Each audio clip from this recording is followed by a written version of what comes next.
Welcome aboard, everybody. Dr. Peter Glidden here, your steadfast advocate for health. Thanks for spending time with me here in YouTube land. For those of you new to this venue, since this is a free event and we are broadcasting it worldwide, and it's going to be on YouTube for time immemorial, let me give you a little bit of my background. I'm a naturopathic physician. I have 28 years of clinical experience in primary care naturopathic medicine, helping people to recover their health with science-based, clinically verified naturopathic therapeutics. I'm a proud graduate of Bastyr University in the great state of Washington. I've been around the block a time or two with naturopathic therapeutics, and my profession, naturopathic medicine, is only licensed and regulated in 17 states in the United States, plus the U.S. Virgin Islands. We are the low man on the totem pole of medicine, and my message here is clear. Let me be clear. We're not pulling any more punches because too many people are sick and dying needlessly.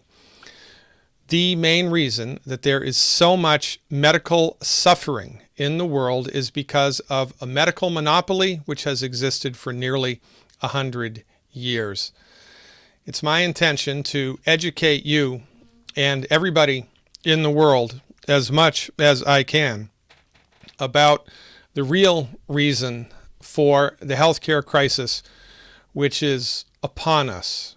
We are all beneath the wheel of illness. We're not getting healthier, we're getting sicker. Our life expectancy is getting shorter, not longer, and there's a reason for all of these things, and it's not genetic. By the way, this is a live event. This is not a pre-recorded event. This is live right now. Thank you for showing up, for tuning in and turning on. Let me see if we can get started here. Hold your horses. Let me see if I can click the appropriate boxes. And we are off to the races. Ladies and gentlemen, thank you so much for tuning in and turning on. I am your steadfast advocate for health, Dr. Peter Glidden. Thanks for your time. Let's get this party started.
Ladies and gentlemen, if you're not angry, you're simply not paying attention.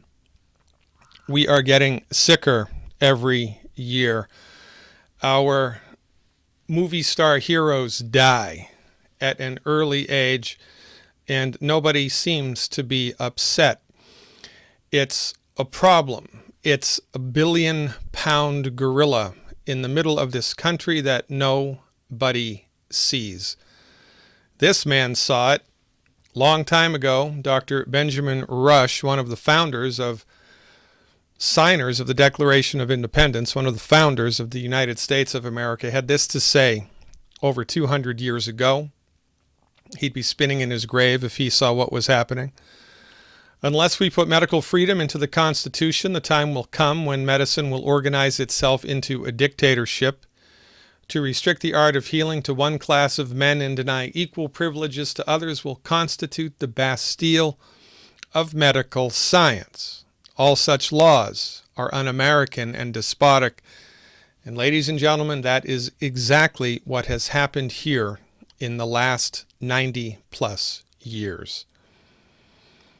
These are the states that currently license naturopathic medicine, the states in blue, plus the United States Virgin Islands. The states in gray do not recognize naturopathic medicine, which apparently means that the laws of science, the laws of medicine, change when you cross state lines. Well, this, of course, is not true, but this is a small example of the monopoly that exists not only here in the United States, but in all industrialized nations around the world. The only medicine your insurance pays for is MD-directed medicine. The only medicine they practice in your hospitals is MD-directed medicine. The only medicine that universities do research on is MD-directed medicine.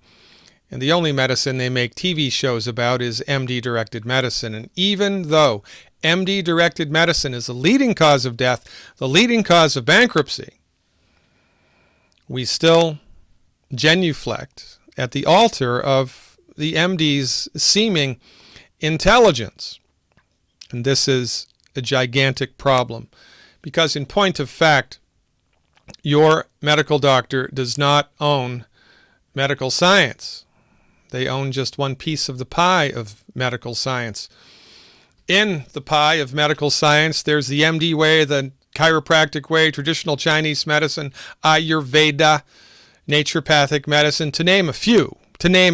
But we have been socialized to believe that the only real type of medicine is MD-directed medicine, and everybody except the MD is a back-of-the-bus quack practicing alternative, substandard, and dangerous medicine. Meanwhile, MD-directed medical treatments are the leading cause of death and the leading cause of bankruptcy in the United States. It's inside out, it's upside down, and it is backwards. But most people have no idea of these distinctions. They look around and they see, well, son of a gun, the only medicine practiced in my hospital is MD-directed medicine. The only medicine I really know anything about is MD-directed medicine, and therefore the MDs must be best at what they do. That's not true. The MDs are in the top dog position because they legislated themselves there in the early 1900s with the help of the Carnegies and the Rockefellers. And they haven't given up the number one position since. As a matter of fact, they've done everything that they can to marginalize every other healthcare practitioner. Talking about dogs, it's actually a good metaphor. Because medicine, from one perspective, is not unlike dogs. There are a number of different types of dogs, and they're all good for different things. Bloodhounds, for example, are good for finding lost people. Labrador retrievers are good for duck hunting, good for pheasant hunting, right? Chihuahuas, well, I have no idea what Chihuahuas are good for, but in point of fact, if you took a Chihuahua duck hunting, I can guarantee that you're going to come back empty-handed, right? It's the wrong dog for the hunt. Well, as it turns out, your medical doctor is the wrong dog for the hunt if you are suffering with a chronic disease, or if you are interested in getting your body healthy. Interestingly enough, your medical doctor may be the nicest person that God ever created, very good at what they do, but they are not trained in medicine. Nobody is. Medicine is a vast domain. Your medical doctor is trained in one particular type of medicine. It's referred to as allopathic medicine. Now, I'm a naturopathic doctor, right? There's chiropractic medicine, homeopathic medicine, osteopathic medicine, many different types of medicine. The type of medicine your MD is trained in is allopathic. But you have been socialized to believe that your medical doctor practices medicine. They do not. This is a very important distinction for you to understand, that your medical doctor does not practice medicine. They practice allopathic medicine. They are not trained in medicine. They're trained in allopathic medicine. And what's allopathic medicine all about, Dr. Glidden? Well, I thought you'd never ask. Allopathic medicine is based on the science of Sir Isaac Newton. It's based on Newtonian science, which is reductionistic. Reductionistic science argues that if it cannot be measured, it does not exist. Medical philosophy is very important to understand. There's not going to be a test here. Don't worry. But it's important that you understand where your MD is coming from, because when you're sick, you're frightened, and rightly so. Nobody likes to be sick. Nobody likes to be in pain. Nobody likes to, get a bad diagnosis. But we don't really know what type of medicine the MDs are trained in. And when we're sick, we just fall back to the easiest thing to do, right? I mean, your medical insurance pays for MD medicine. MD medicine is everywhere all the time, so you think in the back of your head, well, they can't be that bad at what they do. And, if those alternative guys are any good at what they did, they'd be in the hospital. Well, that's not the case. We're not allowed to practice in these hospitals, not because our therapeutics are inferior, but because the medical doctors do not want the competition. But I digress. It's important that we understand where the MDs are coming from, right? They're coming from medical science grounded in reductionistic medical philosophy. And reductionism argues that the human body is a machine made of parts.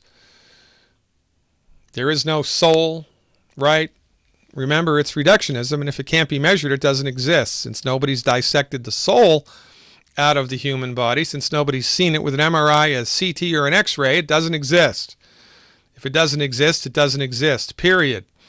Your body, to an MD, is a bag of biochemicals waiting to break. And when the body does break, it doesn't have the ability to heal itself, and the illness must be managed with drugs.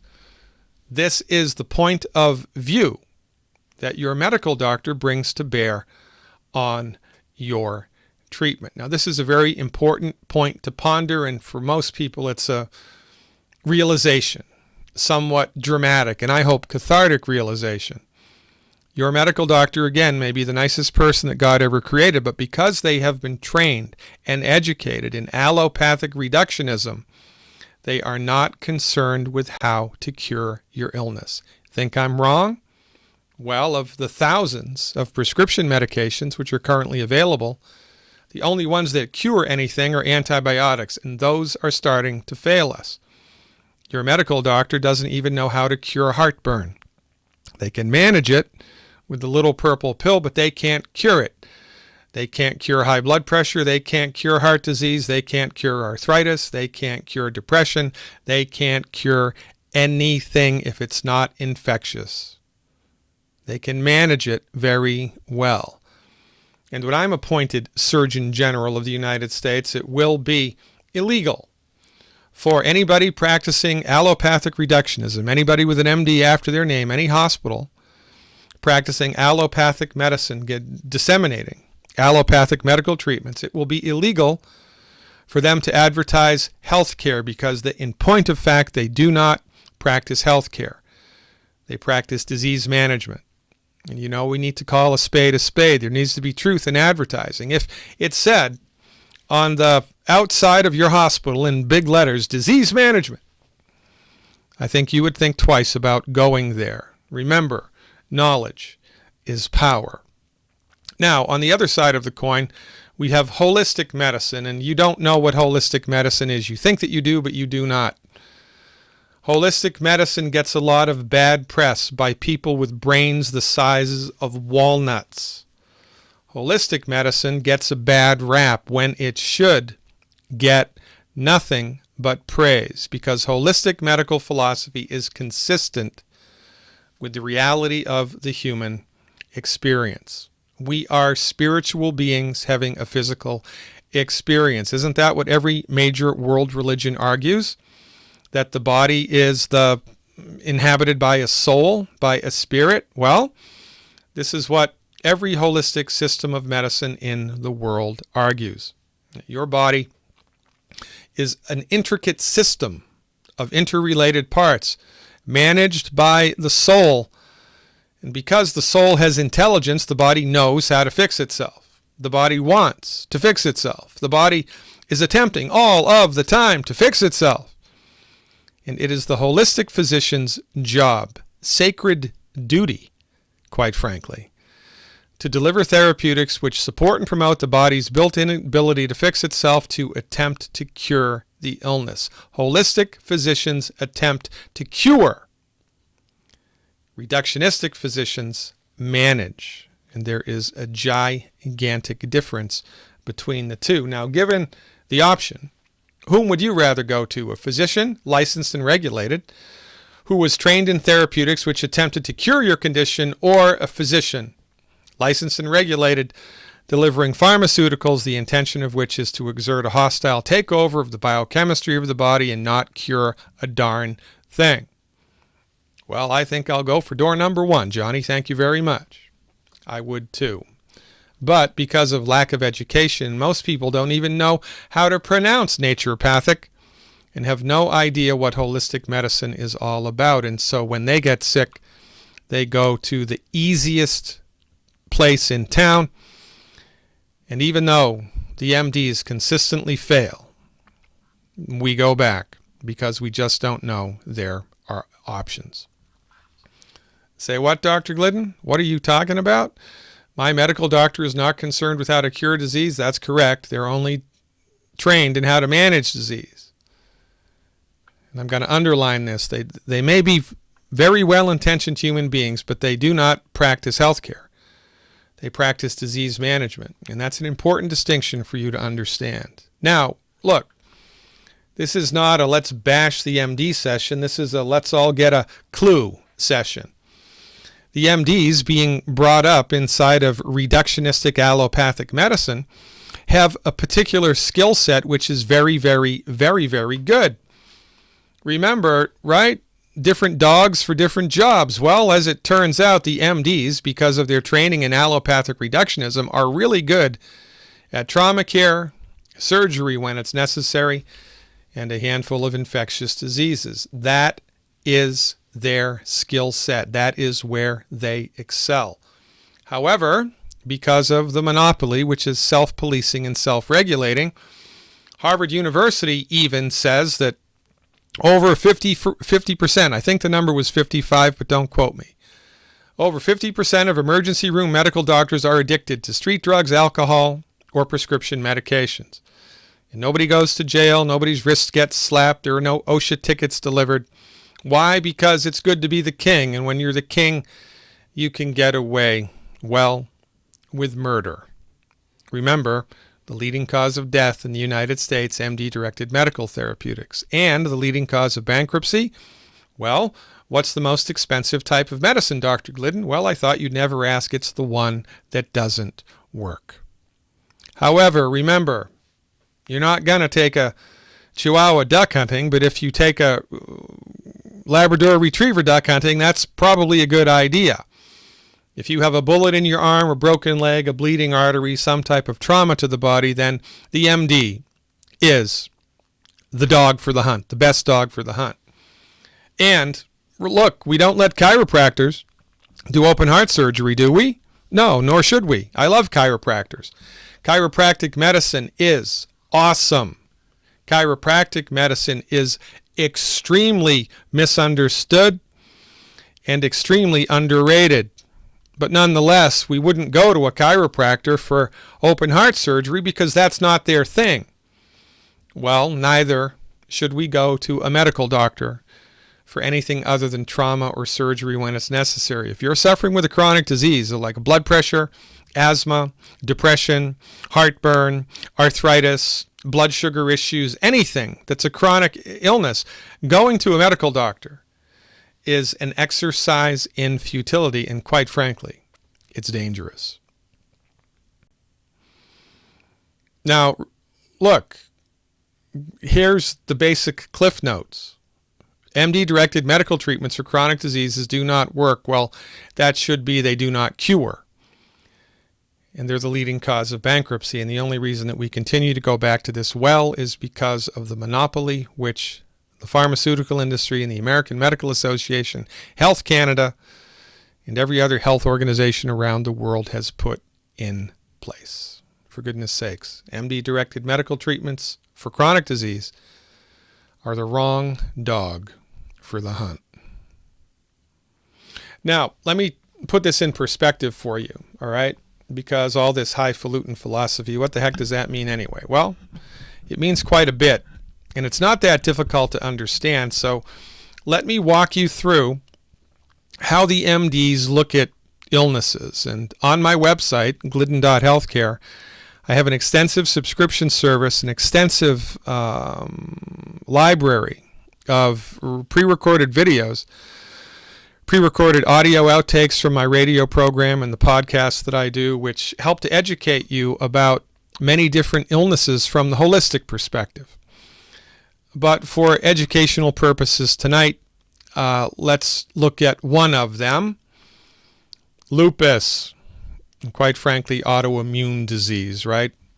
Autoimmune diseases have become the new scapegoat for all illness. Well, we can't treat lupus, we can't treat rheumatoid arthritis, we can't cure these things because they're autoimmune and they're extremely complicated, blah, blah, blah, blah, blah. Let me walk you through how a medical doctor looks at this, right? From their point of view, it's genetics, it's biochemical.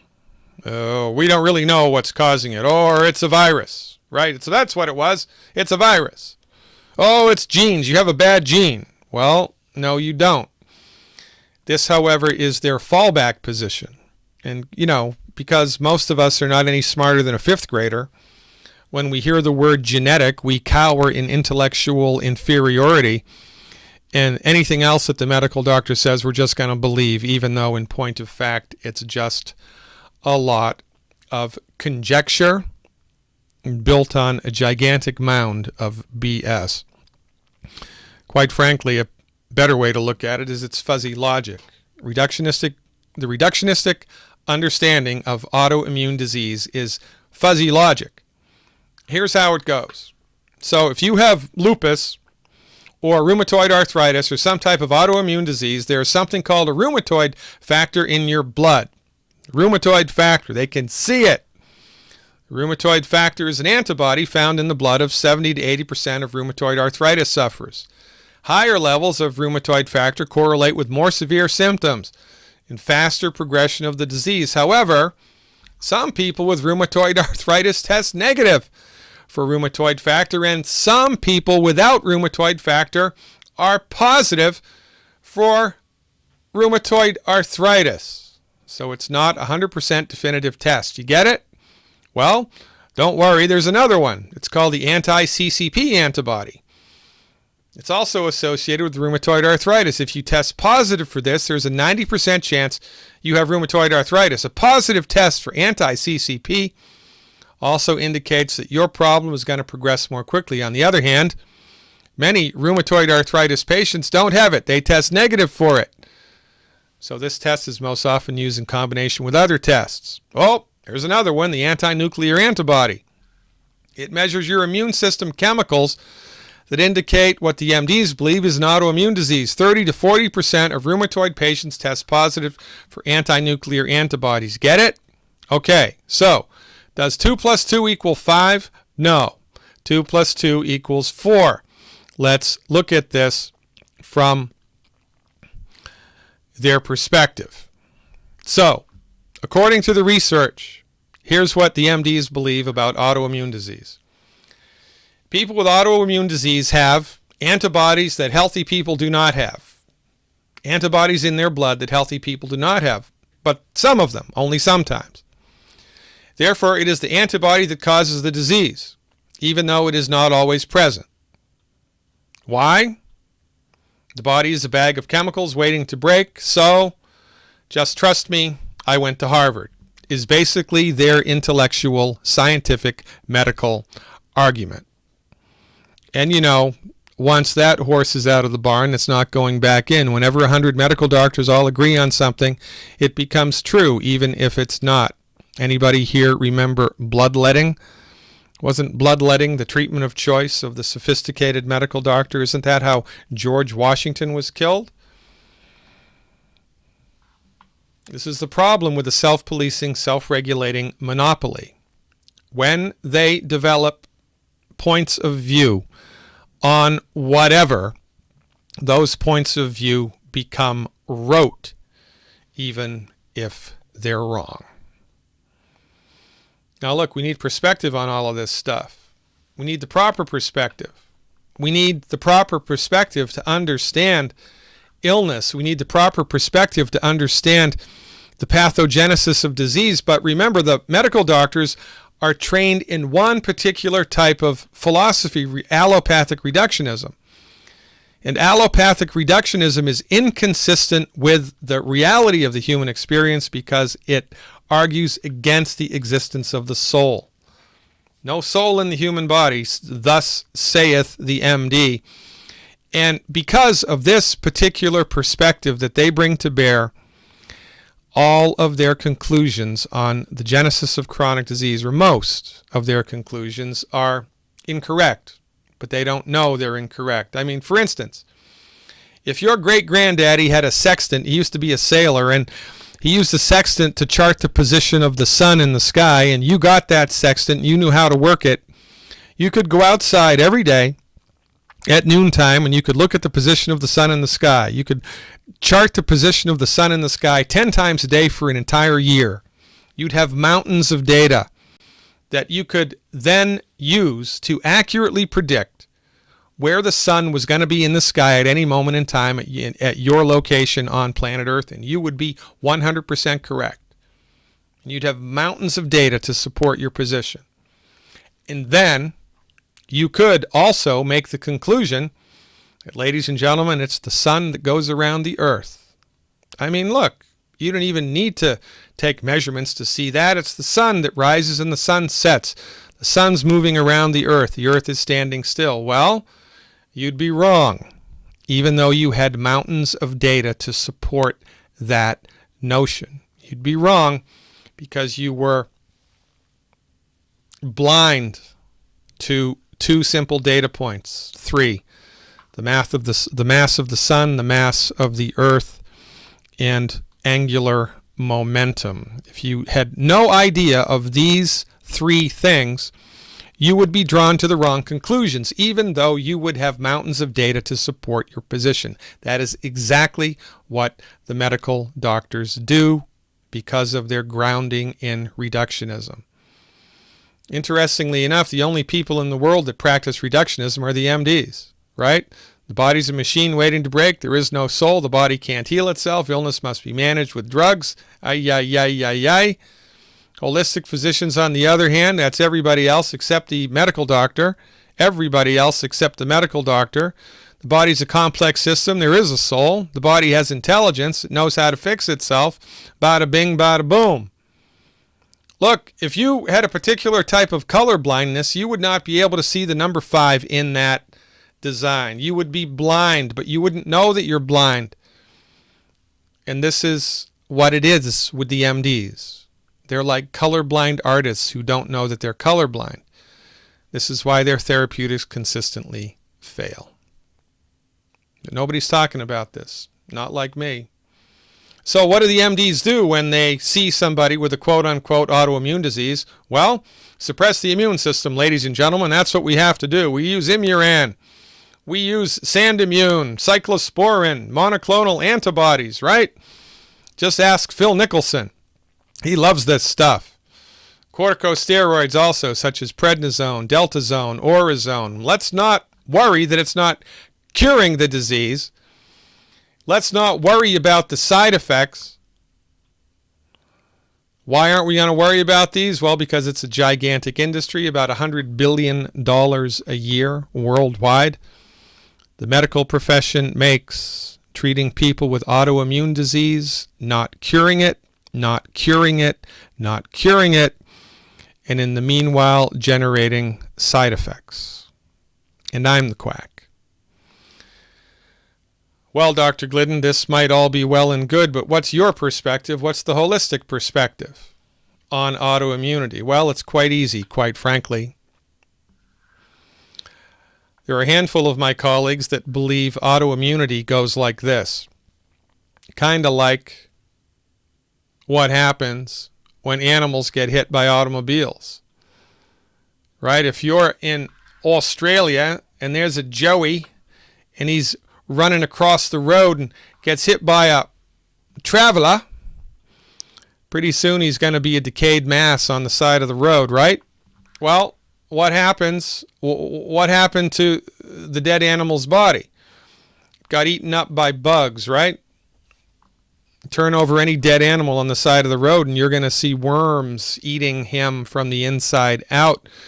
This is nature's way of clearing up the dead matter from the environment, and exactly the same thing happens inside the human body, but because the medical doctors think that they're smarter than God, they don't even believe in God, they don't look at these connections. So here's a holistic understanding of autoimmunity that I'm putting forth right now. Chronic inflammation and lack of nutrition, lack of nutrients, lack of vitamins and minerals leads to consistent destruction of healthy tissue on a microscopic level. The body doesn't like dead tissue, so when there's enough dead tissue that's built up, the body calls in the cleanup crew, which is the immune system. It generates antibodies to clean up the mess, and the antibody is the result of the disease, not the cause of the disease. That's why it's not in everybody all the time, because different levels of inflammation, different levels of immune response, right?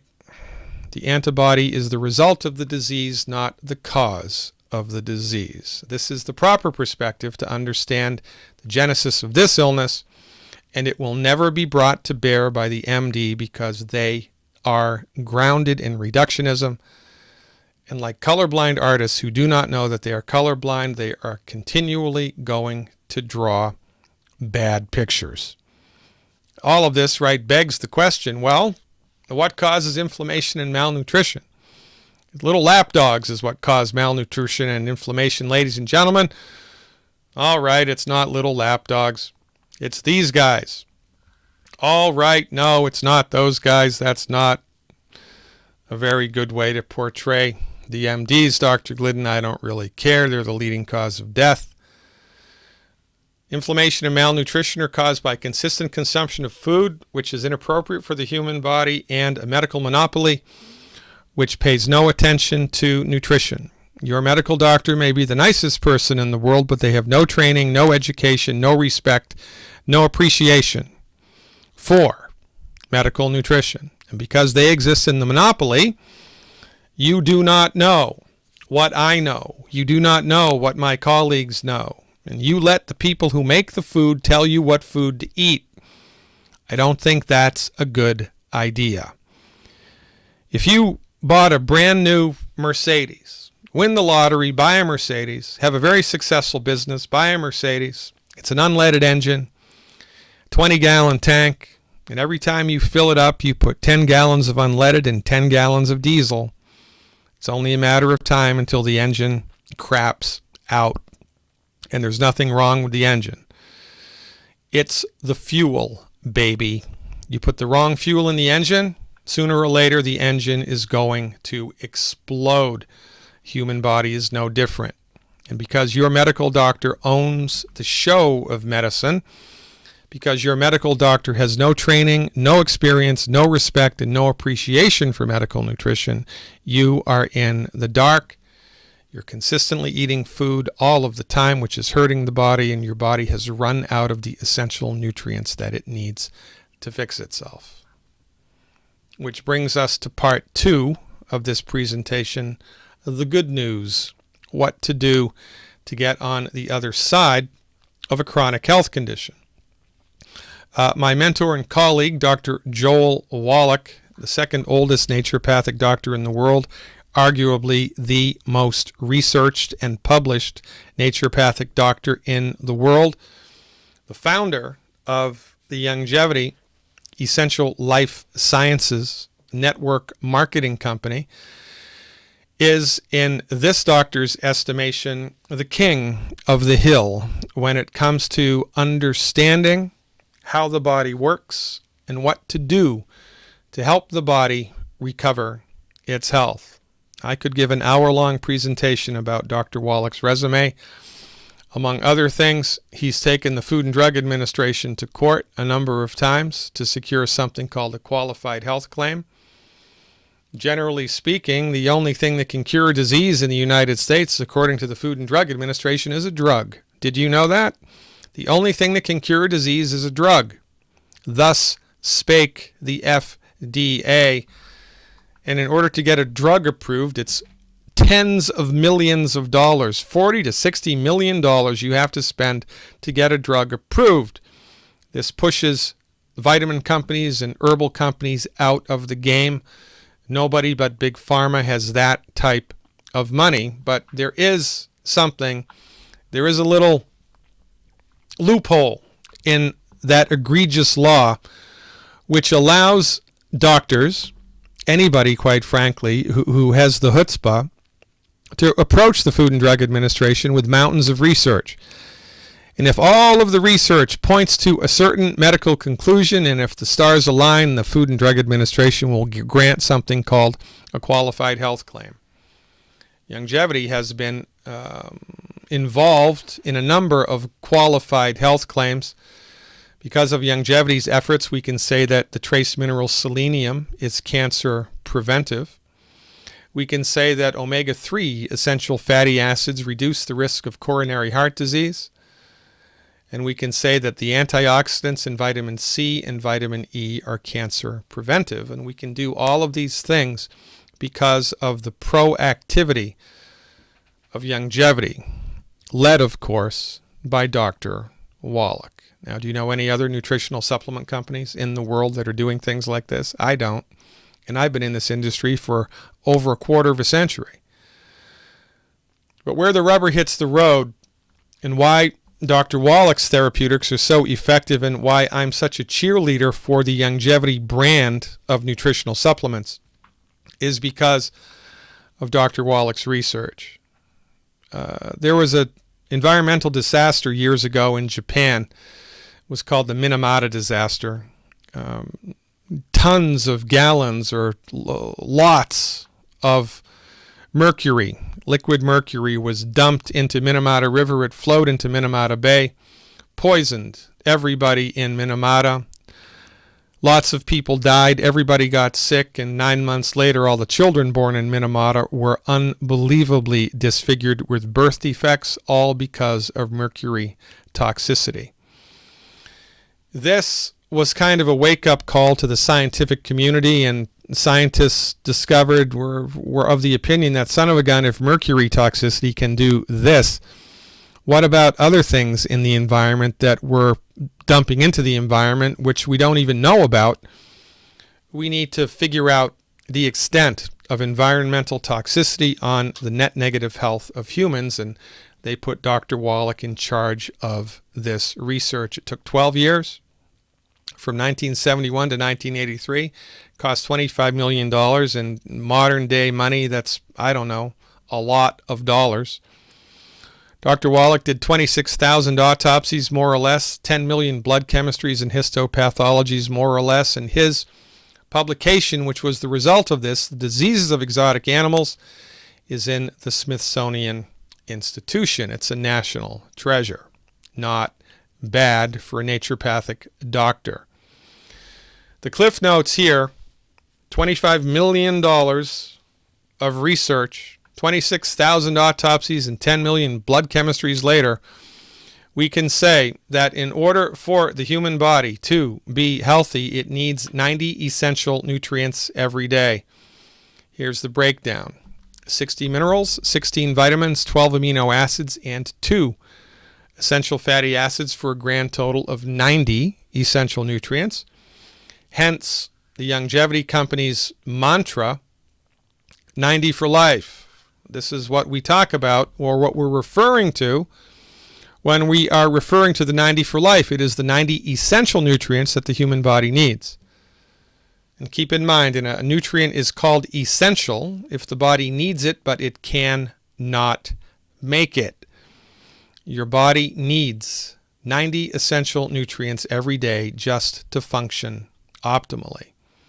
Now, nutrient deficiency diseases are rampant, but because the medical doctors have no training in medical nutrition, have no clinical experience, and quite frankly no respect for it because they are colorblind to it, they have no idea of the relationship between nutrients and diseases, and we do.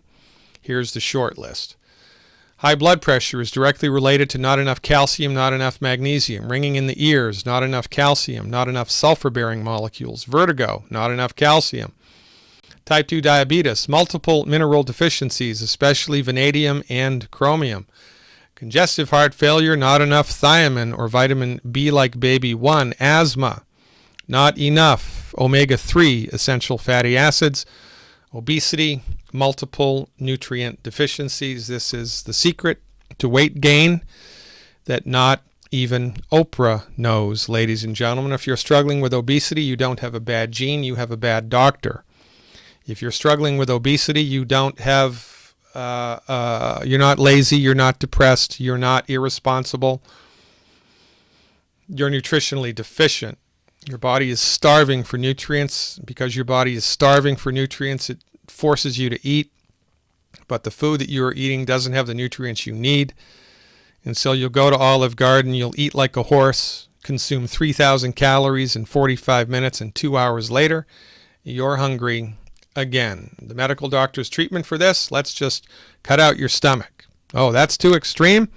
You don't want to do the gastric bypass? Okay, then let's just wrap a belt around your stomach and squeeze it tight. Let's do the lap band surgery. That's a good idea. Well, quite frankly, it's barbaric. But remember, when you're the king, anything goes. For goodness sakes, ladies and gentlemen, in the course of 70 years, we go from that to that. And it's not because we have a bad gene. It's because we are consistently eating food all of the time, which is bad for us. And our bodies are completely undernutrified all of the time. But, oh, Dr. Glidden, my medical doctor told me all I needed to do was eat from the 4 food groups, and I'd get everything that I needed all the time. Well, if you believe that, you also probably believe in the Easter Bunny. They are both myths. It is impossible to get all 90 essential nutrients from food. Read impossible. It is not challenging. It is not difficult. It's impossible to get all 90 nutrients from food. You can't do it. You cannot do it, and here's why. You remember the breakdown, 90 essential nutrients. Well, the lion's share are the minerals. 60 of 90, that's 2/3, 66% of your nutrient needs are minerals. Things like calcium, selenium, zinc, and sulfur, right? And minerals you've never even heard of, like europium. For goodness sakes. Only problem with minerals is the only person that can make a mineral is God. Animals can't make minerals. Plants can't make minerals. The only way that minerals get into the human body is if they're in the soil that the plants that we eat are grown in, or the plants that the animals eat that we then eat are grown in. If the minerals are not evenly distributed in the soil, if the minerals are not in the soil, they're not in the food. If they're not in the food, they're not in us. Period. Here's a map in the United States of the trace mineral selenium, which is essential for cancer prevention. In this map, if it's pink or reddish, there's a lot of selenium. Orange and yellow, moderate amounts of selenium. Blue and gray, not so much. And white, there isn't any. Isn't any. None. Nada. Niet. So, if you are lucky enough to eat organically grown tomatoes harvested by Trappist monks under a full moon and they're grown here, you got lucky. You hit the jackpot. There's lots of selenium. But if they're grown here, if they're grown here, if they're grown here, or if they're grown here, or if they're grown here, there is no selenium in the food. And by the way, this is one map of one mineral. Remember, there are 59 other minerals that we need for a total of 60. No place on planet Earth that we've discovered so far has all 60 minerals in the soil. Oh, but Dr. Glidden, I can get all my selenium from Brazil nuts. Isn't that what Dr. Oz told me? Well, maybe he did, but remember, he's a colorblind artist who doesn't know that he's colorblind. In point of fact, for whatever reason, the Brazil nut tree does concentrate selenium extremely well, but the selenium has to be in the soil in the first place. If it's not in the soil, it's not in the tree. If it's not in the tree, it's not in the nut. If it's not in the nut, it's not in you. Which leads to the unbelievable observation that everybody is nutritionally deficient. Everybody. Everybody. If this tank represents your nutrient needs, it needs to be topped off every day with the 90 essential nutrients. Every day. Every day. But because of the minerals situation and because of other situations, the way that the food is grown and the way that it's cooked, most people's tank is about half full. You're lucky if your nutritional tank is half full. But then what happens? Well, we experience the stress of life. Viral stress, bacterial stress, fungal stress, emotional stress, financial stress, weather, aging. Life is a great big bowl of stress. Stress whittles away at our reserves and then something breaks. Then we go to a medical doctor who doesn't know any of this and they give us a drug not to cure it but to manage it. The drug actually makes us more nutritionally deficient, so after a while the drug stops working, we need another drug and then we die.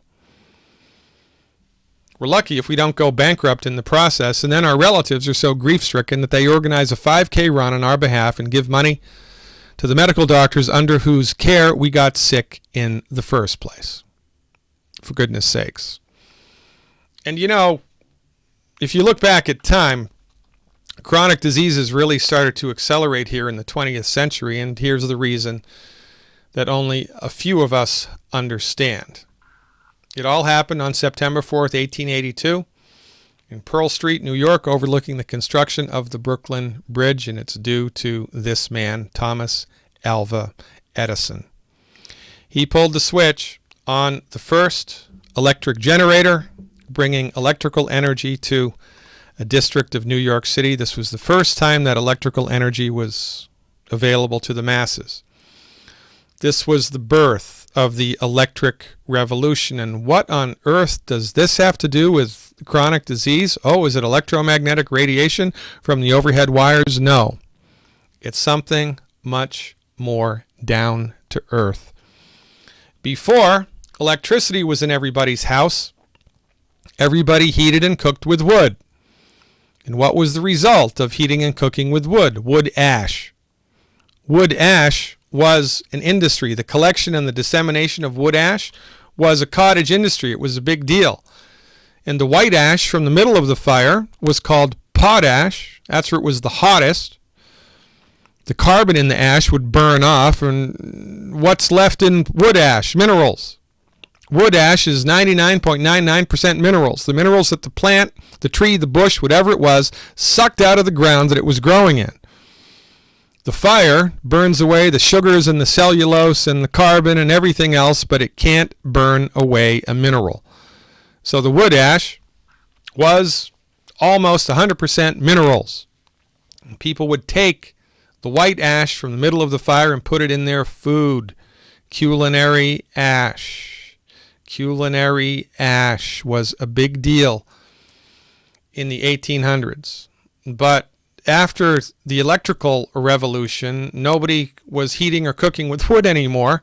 So no more wood ash. No more wood ash, no more minerals. Remember, minerals are a big deal. 66% of your nutrient needs. So now there's less minerals in your body. And this is one of the leading causes of chronic disease. It's not genetic, it's nutritional. If you're struggling with a chronic illness, your body is nutritionally deficient, guaranteed.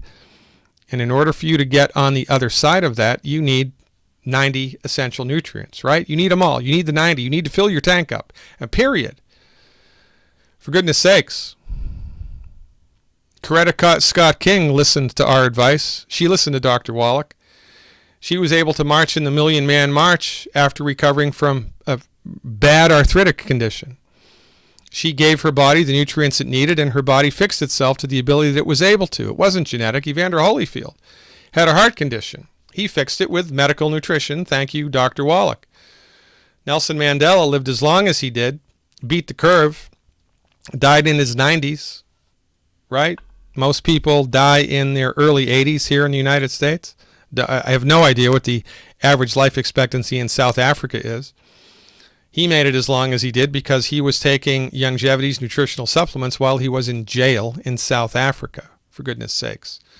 Creflo Dollar, a very famous evangelist in the South, his daughter was dying from asthma, which was unresponsive to conventional treatment, and she recovered completely with medical nutrition. Thank you, Dr. Wallach. Theo Ratliff, second oldest player in the NBA,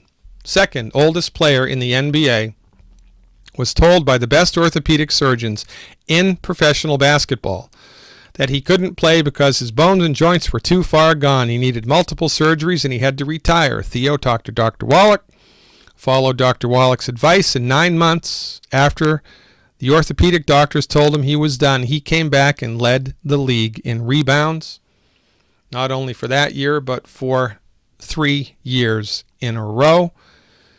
Added tens of millions of dollars to his NBA contracts because he didn't retire because of medical nutrition. For goodness sakes, ladies and gentlemen, this is the tip of the iceberg.